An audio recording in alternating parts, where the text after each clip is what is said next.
in this endurance racing? Well, obviously I know this car from back in 1990. I drove for Jaguar a long time. In 88, 90, I was lucky to win some important races with them. And so Zach Brown, a friend of mine, is the owner of this car now. And asked me to race it here in Estoril. So of course I said yes. Do you remember the first time you were here with the T-wheel, I think? Yeah, I remember. 84. Yeah, testing a lot here in Formula One. I remember the last time I was here, actually, I think was in Formula One 96 with Jordan. So it's nice to come back and remember the track after 25 years. Yeah, okay. And let's talk about the youngsters that are in Formula 2 and Formula 3. How you think, taking into consideration how is Formula 1 right now with so many youngsters, what do you think is going to happen with some guys that probably should be in the Formula 1 in the next years, but maybe it will be difficult for some? Yeah, it's really disappointing for so many young drivers because they've been dedicated to becoming Formula 1 drivers since they were in karting, junior racing, and then they do well in F3 or F2.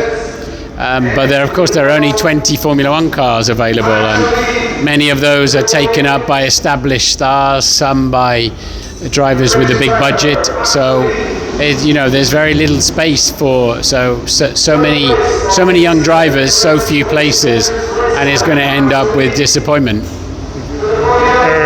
This year we have a fight that you remember well in the past because there were many fights like this one. Where do you think it's going to be until the end of the year? Hamilton or Verstappen? I think it's going to go to the end of the year. It's really difficult to know. It could just be on a balance of a sprint race result, a fastest lap in the Grand Prix, engine reliability issue, or could just be a single turning point in the end. Because they're clearly two great teams, two great drivers, and the drivers are at their peak. And I wouldn't want to guess. I mean, in Istanbul, it looks like Mercedes have the better car, even though Hamilton's taking a 10-place grid drop. So it's really race by race, lap by lap, as to know who's going to win the World Championship. Okay. Do you believe probably Lewis Hamilton will have more 2 years probably? After that, do you believe that Max Verstappen could be as winner as Hamilton is right now?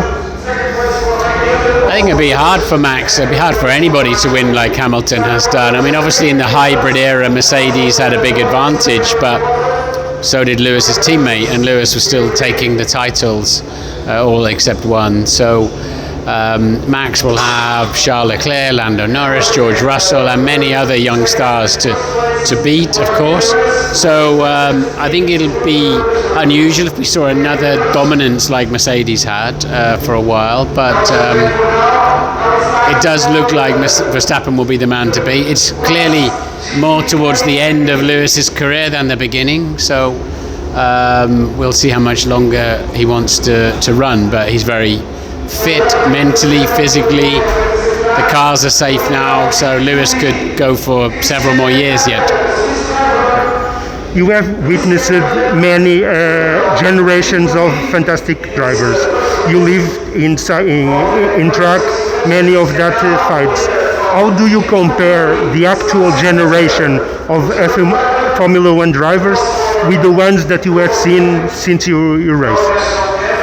I think it's a different discipline now, but the driving level, the best are still the best, and they just find what's most important now. It's about accuracy, consistency. The cars are so good, time management. So the great drivers always adapt, as we see Fernando Alonso adapting through the various phases of his career. Obviously, 50 years ago, 70 years ago, the drivers took more risks. It was much more dangerous. The cars were much less reliable.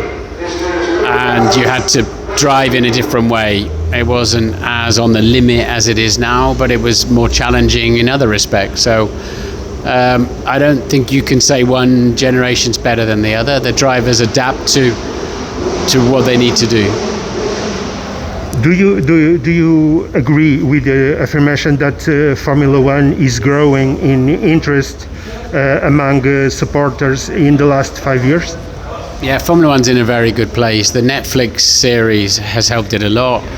The fight between Hamilton and Verstappen, so many good young drivers. So we only have 20 cars on the grid, but they're really good quality teams now. And I think Formula One's in the best place, despite the pandemic, in the best place it's been for many years. Okay. Probably you know a lot about the new cars of 2022. What do you think it will be that next generation?